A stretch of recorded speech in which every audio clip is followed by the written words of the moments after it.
Olá, pessoal. Tema de hoje dos nossos estudos é a importância da adaptação curricular.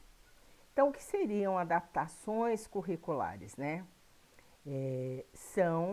Constituem possibilidade, né, de adaptações para atender às dificuldades de alunos com necessidades especiais, favorecendo com isso, né, o conhecimento escolar e contribuindo para o seu processo de aprendizagem. Então, eles são necessários para que favoreçam o meu aluno. Contextualização. Então, a gente tem lá o PCN, né? Que são leis que regem aí o ensino, onde a gente tem lá o caráter aberto e flexível, o equilíbrio entre os diferentes conteúdos e seu grau de aquisição, e o desenvolvimento de diferentes capacidades. Então, esse seria o meu objetivo em relação ao aprendizado do meu aluno com necessidades especiais. Bom, currículo, né? Que seria? O que a gente vai estar fazendo em relação a isso? A adequação dos objetivos dentro das possibilidades do aluno e atenção à diversidade. Então, o que quer dizer isso? Né? Os alunos com necessidades especiais que requeiram atenção individualizada nas atividades e na vida autônoma e social, nos recursos, eles necessitam de ajudas e de apoios intensos e contínuos. Para que isso ocorra, eu vou estar adequando, né, os objetivos e em relação àquilo que ele consegue fazer. Mas muita atenção, pessoal, eu vou adequar esse currículo sem que o aluno perca em relação à qualidade. Ou seja, aquelas habilidades que são necessárias a serem adquiridas na série, a gente vai ter que trabalhar de forma adaptada, diferenciada, adequada, mas a gente vai ter que estar trabalhando, né? E com isso, com esse atendimento individualizado, a gente vai estar com uma atenção realmente aí à diversidade.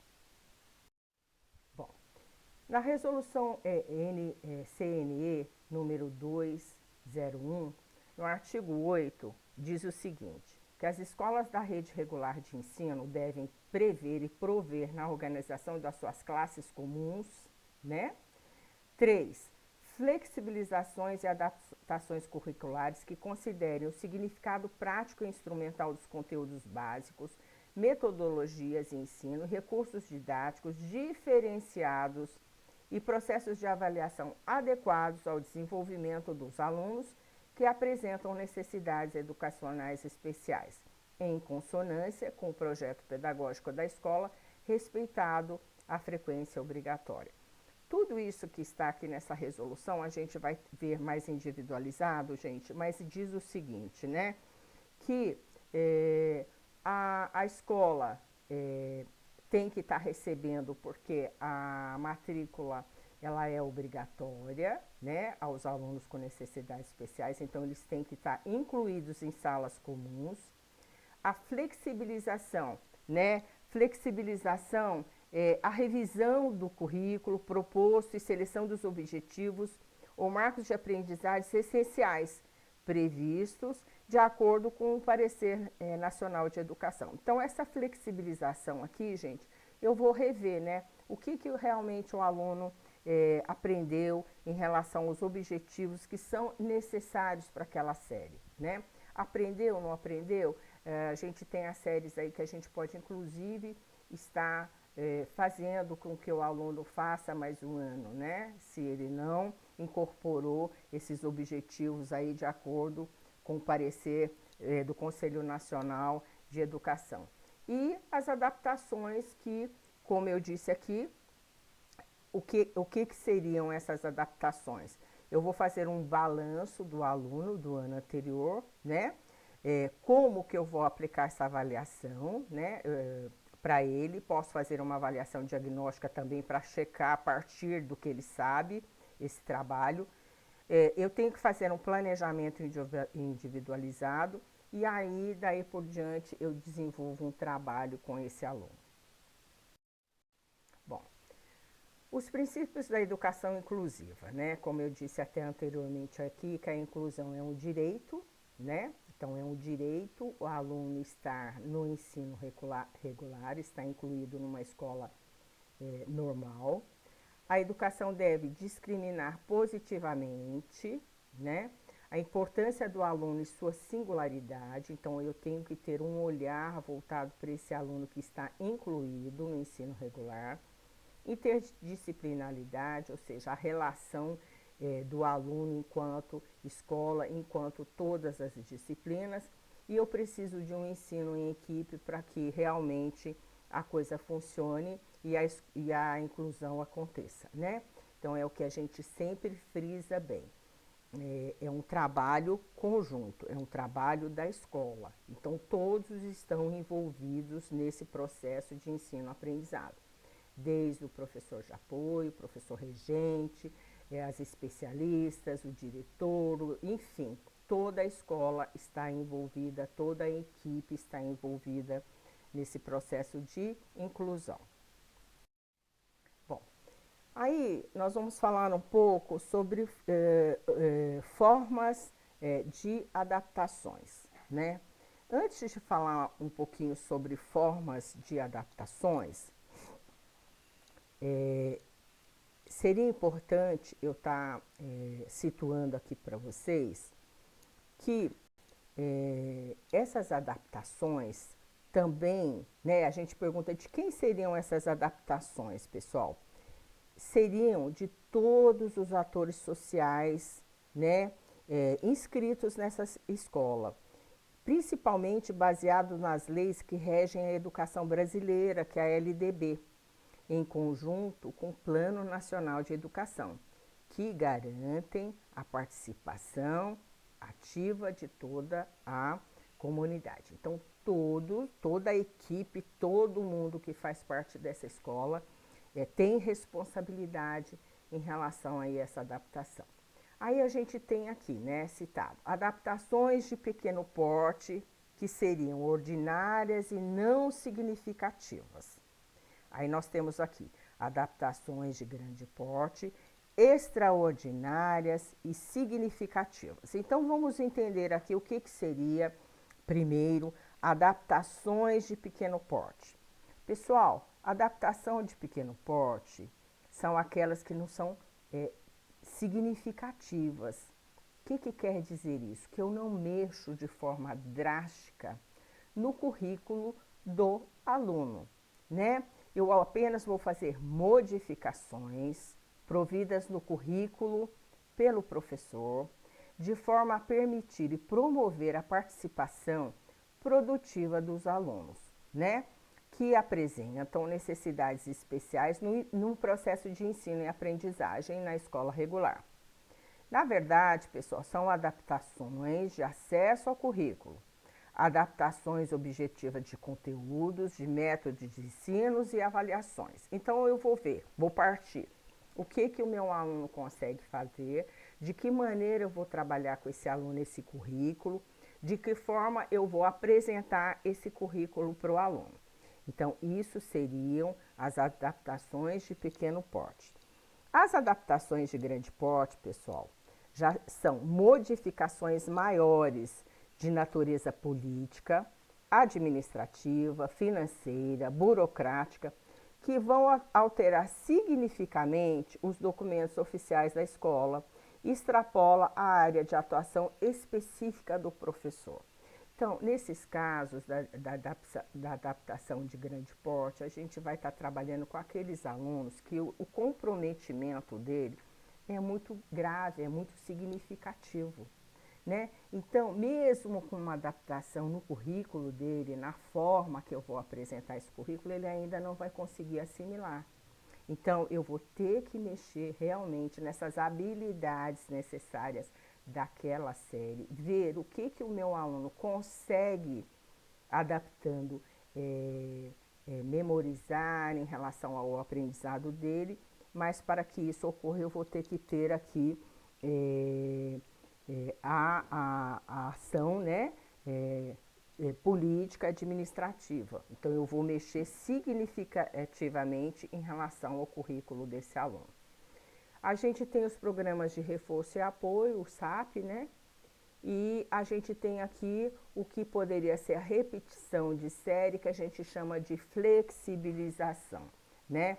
Então, como eu disse anteriormente, a flexibilização é uma revisão do currículo proposto e seleção dos objetivos, marcos de aprendizagem essenciais, previstos de acordo com o Conselho Nacional de Educação. Então, eu vou perceber se que o aluno não conseguiu, no final do ano, incorporar tudo isso daí, então seria oportuno que ele ficasse mais um ano nessa série, né? Por isso que a gente chama de repetição. A gente tem aqui, segundo resoluções, as séries que seriam oportunas esse aluno ser flexibilizado. Então, assim, de cara, eu já digo para vocês, seriam no segundo ano do fundamental, no quinto ano, né?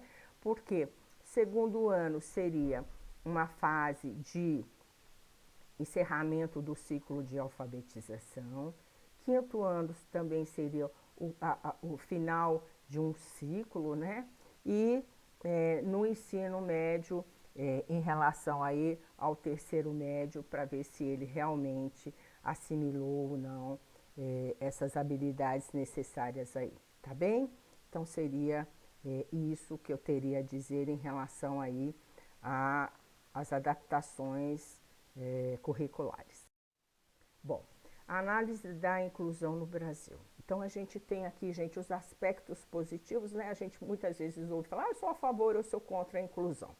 Então, lembrando aqui que a inclusão, ela é um direito do cidadão, tá? Não tem volta. A partir do momento que o Brasil assinou o acordo lá de Salamanca, né? Onde todos os países que faziam parte da ONU e assinaram esse acordo, a partir de então, eles teriam o direito à matrícula no ensino regular e no ensino de qualidade. Então, é uma coisa que não tem volta, né? Então, a partir disso, a gente começou a ver alguns aspectos que são positivos e negativos em relação à inclusão. Os aspectos positivos, né? A gente poderia citar solidariedade dos demais alunos, que a gente percebe quanto eles são bem acolhidos, quantos coleguinhas da sala têm a ensinar. Por outro lado, né, boa integração social. O aluno especial aprende, os demais alunos também aprendem com essa inclusão, né? Ajudar, a cooperar, a estar bem integrado, né? A gente percebe também uma socialização rápida. O aluno com necessidades especiais, ele aprende a conviver em grupo. A gente percebe muitas vezes o empenho dos professores, né? Embora a gente, infelizmente, ainda tenha uma certa resistência por parte de alguns professores regentes que ainda acham que o aluno especial é do professor de apoio, que não é verdade. Como eu disse aqui, o aluno especial ele é de toda a escola, ele é do professor regente, quem atribui a nota, quem faz relatório, né, é o professor regente, com o mediador que vai estar verificando, né, as necessidades em relação às adaptações, a maneira de estar ensinando esse aluno com necessidade especial. Então, quanto melhor for o empenho, né, de todos eles, melhor será o aprendizado desse aluno. Valorização de todos os envolvidos no processo, o que eu acabei de dizer aqui. Os alunos com necessidades especiais passam a ser mais respeitados e acolhidos pelos alunos. Isso é fato, né? A gente tem, assim, uma receptividade muito grande por parte da comunidade escolar. Bom, os aspectos negativos, gente. Então, a gente tem aí carência de recursos técnico-pedagógicos especializados. Então, a gente ainda não encontra nas escolas, né, de repente, computadores, materiais técnicos, visuais que pudessem favorecer esse aprendizado, né? A gente percebe também o espaço físico inadequado. Então, algumas escolas não têm rampa para o cadeirante, um banheiro adaptado e assim por diante, como vocês já viram lá na acessibilidade. falta de preparo técnico do professor para ensinar na diversidade, o que eu já ressaltei aqui também, alguns professores ainda acham que o aluno especial não seria para ele, seria apenas para um professor que tenha a formação em educação inclusiva, né? Carência de suporte técnico, agressividade do aluno com necessidades especiais. Então, a gente tem alguns alunos, né, deficientes intelectuais severos, que às vezes são agressivos. Então, a gente precisa aprender a trabalhar com isso, né, de que maneira tá lidando com esse tipo de, de, de cuidados. Número alto de alunos por sala. Então, segundo a lei, a cada um aluno com necessidade especial poderia ter menos três alunos na sala, o que normalmente não ocorre por falta de espaço mesmo, de onde colocar esses alunos, né?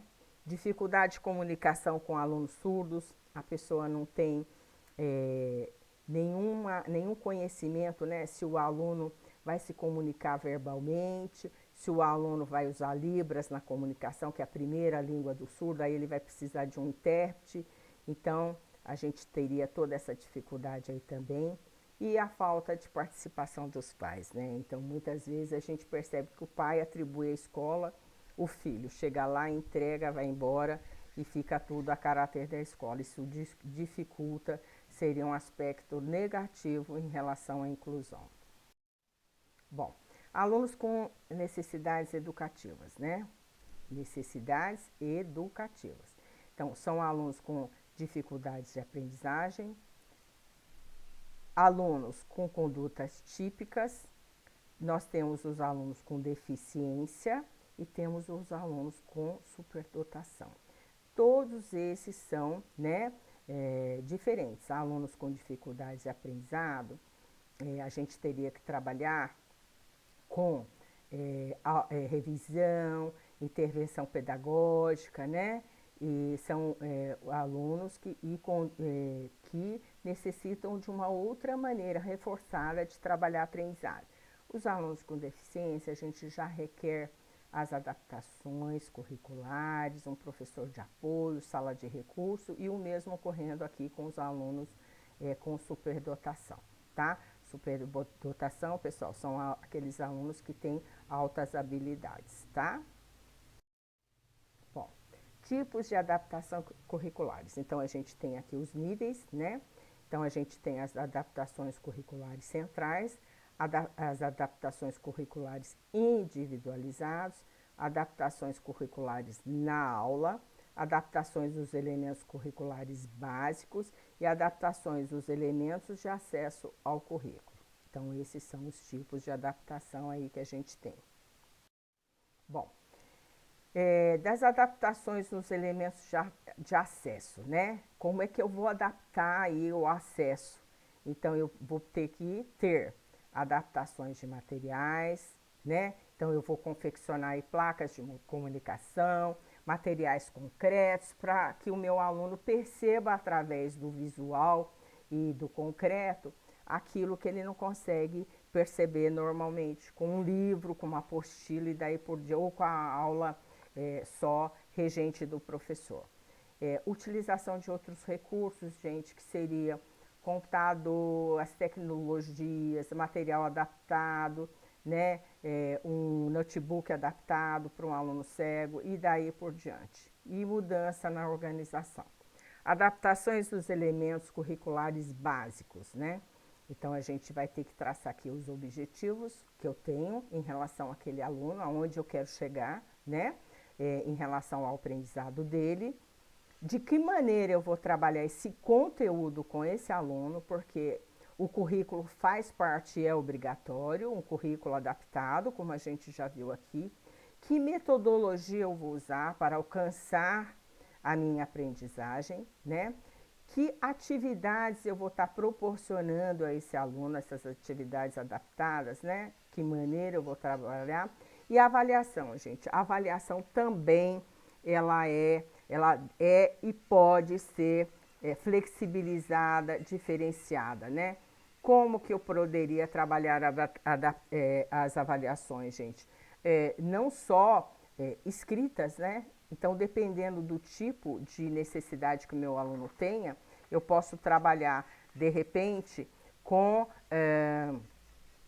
avaliações orais, o aluno pode falar, eu ser escriba dele, eu estar escrevendo por ele, enfim, a gente tem N recursos aí em relação a essa avaliação aí. Adaptações dos elementos básicos. Então, o que ensinar é importantíssimo, como eu disse lá, os objetivos, né, que eu tenho, quais são os conteúdos, de que forma eu vou trabalhar esses conteúdos, como ensinar, que seria a metodologia e a maneira que eu vou propor essas atividades e como organizar os espaços, o tempo pode ser maior, né? Eles têm direito a isso, né? Um tempo maior em relação à aprendizagem aí e os agrupamentos. Como fazer a adaptação, né? Então eu preciso primeiro de elementos do plano geral da inclusão, né? E eu tenho que levar em conta ações, as competências de cada um, né? As tarefas e responsabilidades, a cronograma e metodologia e avaliação. Então, a grosso modo, pessoal, como que eu poderia adaptar aí um currículo para o meu aluno, né? Primeiro, eu sugeriria que se fizesse um balanço do ano anterior desse meu aluno, tá? E então eu faço aí uma anamnese, checo, né? O que ele conseguiu, o que ele teve de avanço, quais são as maiores dificuldades que ele tem, da onde eu vou partir em relação ao trabalho dele. E aí eu posso ter também aplicação de avaliações, principalmente a partir de uma avaliação diagnóstica, para eu checar o que realmente ele teve de aprendizado em relação àquela série, aquele currículo que é elementar na série, né? Depois, eu tenho que fazer um planejamento individualizado, né? Então, a partir do momento que eu percebi as competências de cada um, eu vou traçar aqui um planejamento individualizado, né? Tarefas e responsabilidades. Eu posso, no caso, se eu perceber, pedir, se for o caso, um fonoaudiólogo, às vezes um psicólogo, né? Para que me auxilie, né? Um pedagogo especializado em educação especial, para que eu possa traçar aí, né? Uma adaptação curricular, né? Então, e o trabalho da escola. E a avaliação, como eu disse para vocês anteriormente, ela pode ser feita de várias maneiras diferenciadas, atendendo aí às necessidades individuais desse aluno especial. Bom, critérios para a adaptação individualizada, então partir sempre do currículo comum, ele é obrigatório, né? O que eu vou fazer é ver de que maneira eu vou trabalhar esse currículo, como eu disse, atendendo a necessidade do meu aluno. Assegurar-se que foram esgotados todos os recursos comuns, né? Então eu tenho que tentar de toda maneira que o aprendizado chegue no aluno. A gente tem como apoio aqui as tecnologias assistivas e a comunicação alternativa, no caso dos alunos autistas, né? Também. Levar em conta os aspectos positivos do aluno, considerar o processo de adaptação dinâmico e flexível, buscar que o aluno vá superando metas para que ele precise sempre de menos adaptações, né? Quanto mais eu vou aproximando esse aluno com o decorrer do tempo do que é trabalhado de forma normal, melhor, né? Tentar se aproximar ao máximo possível dos objetivos dos conteúdos comuns, porque eles são pré-requisitos para séries, né? Partir sempre do que o aluno já sabe, identificar suas possibilidades, por isso que é necessário que a gente tenha lá o PDI do aluno, né? Que a gente checa quais foram, né, as habilidades adquiridas, quais foram as dificuldades, e quando eu vou traçar o meu trabalho Eu sempre vou partir daquilo que ele já sabe, né? E registrar sempre tudo, né? Então, todos esses avanços, todas essas dificuldades, todas as maneiras que eu adaptei, que eu tentei, que eu avaliei, que eu flexibilizei, tem que ser registradas. E aí, gente, a gente tem aqui várias fases, né, de fazer adaptação, assim, a grosso modo. A primeira fase seria a delimitação dos profissionais envolvidos. Então, a gente tem lá o professor de apoio, o professor especialista de cada disciplina e o professor coordenador. Então, lembrando aqui, tá, que essa adaptação, ela não é apenas do professor de apoio. É toda a equipe escolar envolvida nesse processo, ok? Então tá lá, repetindo porque é importantíssimo, né? Profissionais envolvidos, professor de apoio, professores especialistas de cada disciplina e professor coordenador. Segunda fase, delimitação das necessidades educativas especiais. Então, o professor de apoio vai checar, né? Avaliação diagnóstica, que eu já disse, dos professores da sala, né? Terceira fase, eu vou elaboração de objetivos e atividades iniciais para fornecer uma resposta educativa adequada, né?